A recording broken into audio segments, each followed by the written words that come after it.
How's it going, everyone? Welcome back to the channel. If you guys are new here, do me a favor, go down, subscribe. We're trying to hit 100K before the end of the summer. Today, I am finally going to be installing the new infotainment upgrade and adding Apple CarPlay to my 2007 Lexus IS250. If you guys are new here, again, subscribe. But I've been meaning to do this for quite some time to my Lexus. I've had the unit for a couple of weeks now, and honestly, I've been super busy and I just haven't had access to the car in some circumstances. So today, we're finally gonna be doing installation. I'm gonna bring it into the garage because it is later in the day, but let's open the garage up. Let's take the Mustang out and put the Lexus inside. I do have a cover on the Mustang. This car is gonna go into the shop because it's leaking from the transmission in a couple of days, most likely tomorrow. So stay tuned for what went wrong with this car. Anyways, let's pull this cover off and give it a nice cold start up and take it outside. Here we go.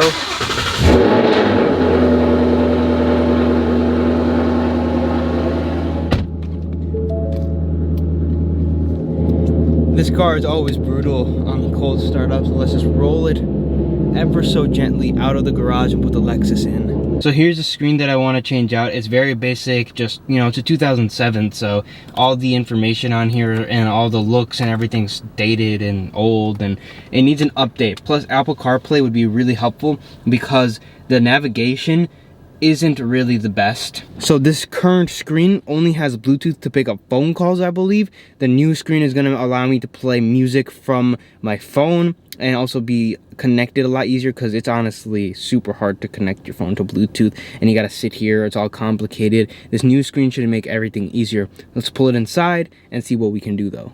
So obviously the Mustang is going to be gone, so I'll put the cover on the BMW so we can kind of use it as a little table for the time being. But this is what we got. I already unboxed it. Those were supposed to be in the box. A little hard to do this with one hand here, but we slide this out. We have the Grom VLine. There's a couple other options you could pick, but I decided to pick this one because it looked the most OEM. This basically mounts up into the factory screen, and you should have a lot of the factory settings. It's the VLine, and it's got all the ports in the back. I think this should be a really good upgrade for the Lexus.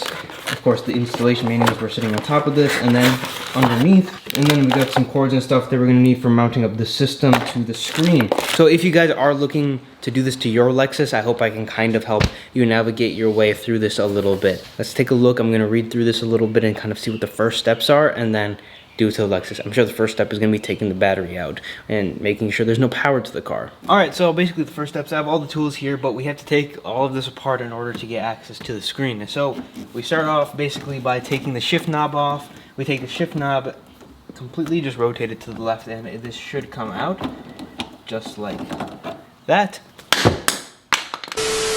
Now this next thing is a little more technical.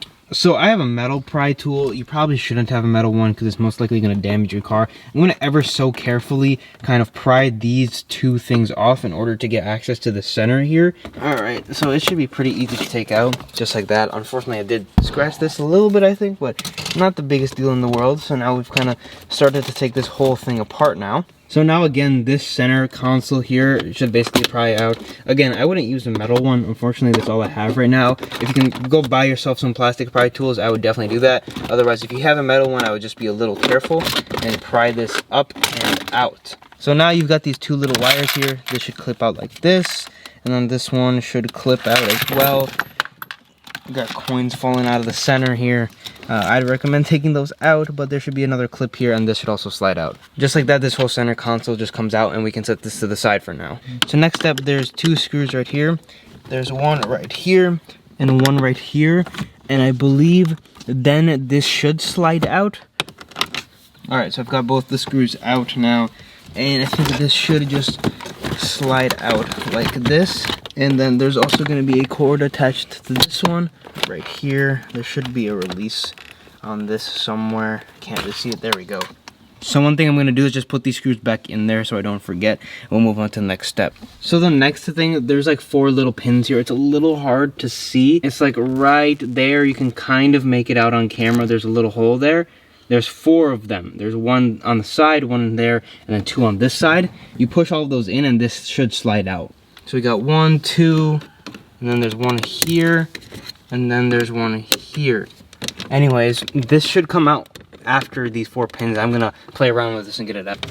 So this was a little complicated to get out because as you can see, I damaged my dash a little bit right here, and that's unfortunate because my dash was actually pretty good. So this is a little bit of pain. All right, so that was miserable to get out. You have to take the right side out first. Don't know why anyone hasn't said that. I did that to my dash. Anyways, next step, 4 10mm, one here, one there, one there. So now we have this whole thing taken out. We can slide this forward a little bit. And then what I'm actually going to do is move this all the way out of the way. So now we have this slidden forward, and we have all those wires back there that we have to figure out what to do with. I see why so many videos don't really highlight this correctly, and honestly I'm not sure how well I'm going to be able to do this because there's a very small space in order to take the wires out, and if you're not taking all of it out and you're kind of just trying to do it like this, it's hard to show it. I'm going to do it as best as I can and best as I can explain for this. This is going to take a while though.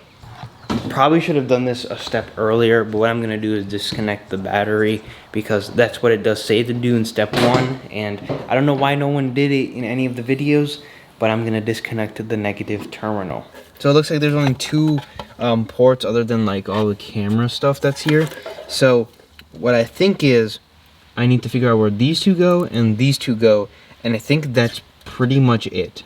Alright, so I figured out what the first cable is. So I'm laying this thing sideways like this because I think it's not really doing any damage to it. So we come over to the bottom right. So there's going to be these 2 plugs, the first 2 right here. So you have the big one and the small one. I'm not going to get very technical because I don't know the names of the wires, but I have them both taken out right now. You don't need both of them, but basically what you're going to do is take this wire right here, the one with this port on the bottom, so this wire right here. This small one is going to replace the small one. So this small one is going to replace this small one right here, which is the second plug. You're going to take the big one from the new cord, and this old one is going to clip into the new one. Now you have the tiny cable. The tiny one is going to go into that second port right here where the cable that you just plugged in was, and it goes like that, and then you can put this one back in like that. So now you have one of the cords plugged in that has this end on the back. Now I have to figure out where the other one goes. So with this wire, it's going to be the same thing. The smaller cable that you're placing this with is going to plug into here, and that cable is this lower light blue one right here. It's kind of hard to focus on it with my camera, but this one is going to be replaced by this wire right here. I hope that kind of made sense because I don't know why no one was explaining this on any of the videos I was seeing, but you have to replace those wires, those specific ones with those 2. Pretty straightforward, pretty simple. I'm not sure why anyone didn't really talk about that. So now what you have to do, I'll show you guys what I'm going to do and kind of explain it. It's pretty self-explanatory, pretty simple, but it's a little hard to show it on camera. So what I'm going to do, this is the new cable that we just replaced, this one and this one right here. So we're gonna feed these 2 cables through here into the glove box, have the glove box all taken apart, because what this is gonna do, the new system is gonna sit right up here once we have it mounted in correctly. So what I'm gonna do is I'm gonna feed it through, and then after feeding it through, I'm gonna see if it works. But I have to feed both of these wires through, somehow through there, into there. It's not really something I can show on camera, but something you kind of just have to figure out. So I'm gonna do that and then cut back to hopefully the screen working. Yeah, I've got it. I will show you how you can get it pretty easily. If you do have 2 people, even 1 person, it shouldn't be terribly hard. So obviously you wanna make sure you take out the little bridge that's there. So the wire's right there, right? So this is the wire feeding through and up. You want to go up through here, and if you feed it through here, you should be able to get it down. I can't really show it, it's really hard to show it, but you'll have your best luck putting it through this top portion right here next to the vent. All right, about 5 minutes later, that second cable was kind of hard to get in, but now we have the box plugged up. So what we're gonna do is plug the battery back in, and turn it on and see if the screen works. Fingers crossed, this is everything we needed to do. This back on like so. So what you have to do in order to get the screen working is turn the car on, then turn the car off, and then turn it back on. One thing I had to do for sure is put the car back into park. So now we,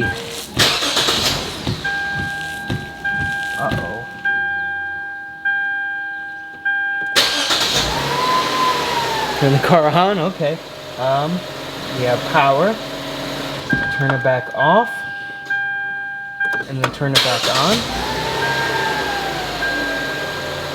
All right, then press disc. And it's booting up. So we can see right here that the VLine system is now working. So that's cool, I did it right, properly. It wasn't too terrible. So now we can just wait a second for this to turn on, and I'm gonna go through the screen, I guess. So, agree, and there we go. We have the system installed. So what I'm gonna do right now is put this back on, kind of. So I'm gonna screw it back in a little bit so I can kind of play around with this a little bit more. Here we go, moment of truth. Let's fire the car up. We got the phone plugged in. Obviously this is gonna be a little cleaner. It says Lexus, it prompts the Lexus screen, and this is the screen it brings up. You can still use the old menus, and you've got your Apple CarPlay right there. I'm gonna block out my location because I obviously don't know, you guys don't need to know where I am, but you can still use all the old functions. If I put the car into reverse, the backup camera still works. So of course you go to audio, and it's gonna bring up your Apple CarPlay if your phone is plugged in. So if you unplug the phone, this is the screen you're prompted to. So if you go to settings, I think there should be a Bluetooth option and a couple other things to play with. We have Apple CarPlay, we have the screen. So let's test it out a little bit, go for a little drive and see how the Apple CarPlay fares. So here's the box. We're just going out on a little drive. I'm gonna plug my phone into the wire. Obviously this is gonna be all cleaned up and it's gonna be much nicer. I gotta put my seatbelt on. But once all of this is cleaned up, I think it's gonna look really good. So if we come over here and we click audio, it's gonna bring up my Apple CarPlay. My Apple CarPlay is brought up. So there you go. This is the map. It's a little unresponsive because this is still the old screen, but it's better than nothing, and plus it has all the OEM features on it. So I think this is a must for anyone. You go click the music, you can have your music library. This is very helpful. This is a major upgrade. I'm happy all the OEM features still work, and the screen honestly looks very OEM. The one thing I want to do is double check that this doesn't have wireless Apple CarPlay of any kind, and if it doesn't, I'm gonna order a wireless Apple CarPlay adapter. So anytime I step into the car, someone who's driving the car steps into the car, it automatically connects with Bluetooth to the wireless Apple CarPlay. Wow, that was quite the extensive modification. I really am not a fan of wiring, taking apart the interiors, but we did it. I have to replace one part. Only one casualty happened other than the slight crack that I did put in the dash, but I think that is repairable to some extent. I don't have the key, but let me show you what I broke. Like I said, I have a little bit of cleaning up to do. Just clean up the thing, put the Apple CarPlay thing in, but it's super dark out right now, and honestly, I'm just happy it's in because it took a couple of hours for me to do. Hopefully this video made your process go a little faster and a little easier. Super cool. Apple CarPlay works. That's the main reason I bought this. For me, it was, I have Apple CarPlay now. It has a bunch of other features and stuff that I'll probably show you guys in a future video when I learn a little bit more about it, go through a little bit of the things, but that is how you install it. That is my review and a little bit of thoughts.